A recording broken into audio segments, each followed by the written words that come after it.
today kind of talk a little bit about the overall appraisal process, what it is and what it's meant to be. So without further ado, I'll turn it over to you. Well, thank you very much, Dave. Yes, sir. My name is Mark Calvary, licensed real estate appraiser.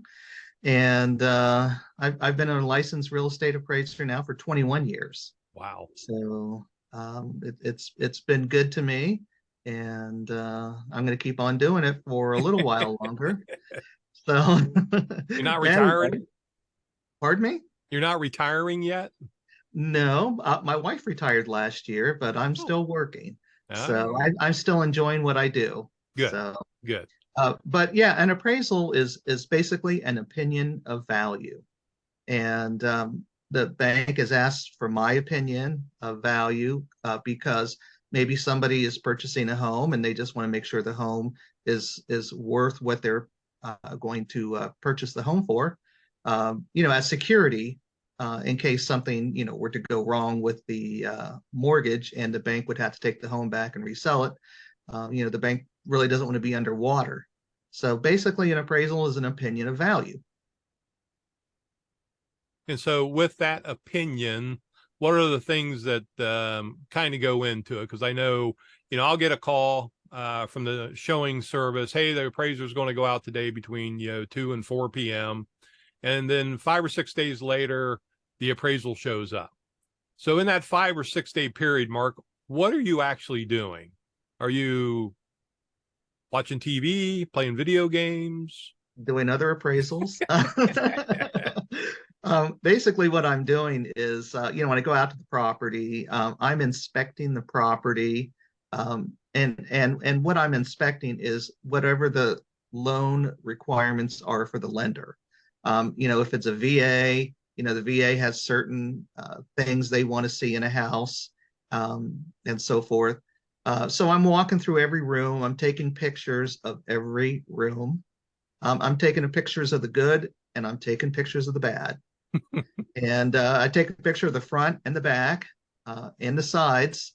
And then if you have like a swimming pool that's in ground, a pole barn, a barn, a shed. Now, the shed I am going to open up to see if you have a concrete pad. And if you don't, then it's really an item of personal property. Right. I don't include it in the appraisal. So after I go through your property, I've got the information on your property really before I went out there. So I've selected probably 7, 8, maybe 9 comps. And so now I'm kind of going through those comparables to say, okay, which ones do I want to use since now I've seen the property? And so I'll drive around and shoot the comparables from the street. And then I'll go back to my office, which is in my home now. And I will, look at the interior photos that are on the multiple listing. So if you're an agent and you're listening to this, please take some very good interior photos of these listings, especially go into the base. If you got a basement, just take 1 or 2 photos of the basement. And please, I don't care if it's raining or snowing, please take a picture of the back of the house. It's very important for me as an appraiser. And so what I'm doing is I'm looking at these comparables and I'm just trying to decide what are the 3 best comparables that I can use, that are comparable to this subject property. And so then I will pick 3, I will type them up, I will verify data, I'll add photos, sketch, map, make adjustments. And the last thing I do is put a value on a property. So, and then after that, I will sign the report, submit it to the lender, and wait for my check. Or for a real estate agent to say, hey, I think you might be wrong. Would you reconsider your value, please? Actually, I will. I do a lot of work for Veterans Affairs. Good. And one of the things they have is something called Tidewater. And if I come in low, okay, on a purchase, I have the responsibility to contact the lender and say, hey, do you have any comparables for me? When the lender hears that, they know exactly what I'm doing. and they will reach out to the builder, they will reach out to the real estate agents and say, hey, the appraiser needs comparables. Please send the appraiser comparables. And then they'll send them to me. I will look at them. I might grid one or two that they send me on the appraisal and see where it ends up. And then we just go from there. Sometimes I've increased value. I find out where some of this comparable sales the real estate agent gives me. I see where they came from, and I'll agree with them. Okay, sometimes they'll send me sales that just don't make any sense. Okay, they've gone further out just to try to find value. Okay. Sure. I can't walk away from sales, in the area that help support the value of the subject property just because you sold it for 25,000 more than list price. Right. I'm not going on the other side of the county to find sales. So, and that happens. Okay. Well, sure. So the VA would rather have the appraiser and the lender and the real estate agents work it out before they get involved. Right. Right. So Well, that's cool. yeah, That's a good way to do business. it is. And so I agree.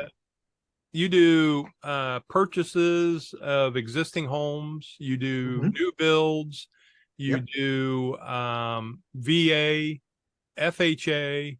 No you do- FHA. oh, you don't do FHA. No, you got No. smart. I you know what? I would need to upgrade my license, and that's not a big deal. It's just, FHA is a part of the process, but it's not a big part of the process. Right. Right. So, So do you um, do any USDA? no. Okay. I have done USDA in the past, but they usually want to use an appraiser that also does FHA. Okay. So, but I've done FHA in the past before they've changed the rules. Right. The one thing I don't really like about FHA is they want me to be like a home inspector. I'm supposed to open a window in every room. I'm supposed to check the electrical outlet in every room. They want me to run the furnace. Now, if it's 80 degrees outside, I'm not going to be able to run the furnace, but they want me to run the air conditioning and so forth. And, Check for handrails. yeah, handrails, chipping paint and so forth. And I'm not a home inspector. Okay. Now the VA, I kind of have to do similar things, but the VA doesn't require any tests. So I don't have to test outlets. I don't have to test the furnace or the air conditioning. Okay. Because, the VA is smart, in my opinion, because they don't, want to be responsible for, an appraiser, turning on a furnace, leaving it on, and it blows up or something and burns the house down. Right. Okay. We don't want that to happen Right. because with FHA, you have to have utilities on. With VA, you do not. Okay. Now, I think sometimes the Mark, I'm lender, sorry. sometimes the lender will say, would you please, check to see if the utilities are on and test the utilities. And, I will do that, but it's not a requirement of the VA to have That's a utilities big on. misconception. I think that a lot of not only owners that shy away from VA deals, but real estate agents that probably don't realize VA is probably a little bit easier to get done than an FHA deal. I just had one where I had to drive to Lancaster to turn on a 1977 air conditioner, and I'm not making that up, to get it to pass FHA. So what you're saying, if it was VA, I would not have had to drive down to Lancaster at 2 a.m. the night before the appraisal. Correct. Yeah. That's interesting. That's a nice little golden nugget to give to sellers. Right. And Well, and you guys probably sell home warranties anyway. So really, if there's something wrong with, and usually the buyer has a home inspection. So if there's something wrong with the air conditioner or the furnace or something, hopefully that'll be addressed. Not through the appraiser, but through, buyer and seller negotiations and a home warranty possibly. well, but if you get the government involved in anything, then, they're poking their nose into things that it really makes no difference. Like you say, I don't know that probably of the 4,000 or so houses that I have sold, I may have sold less than 5 that did not have a home inspection. And so I think you're exactly right. I mean, that makes all the sense in the world to me. Why does the appraiser have to be on that? It makes no sense.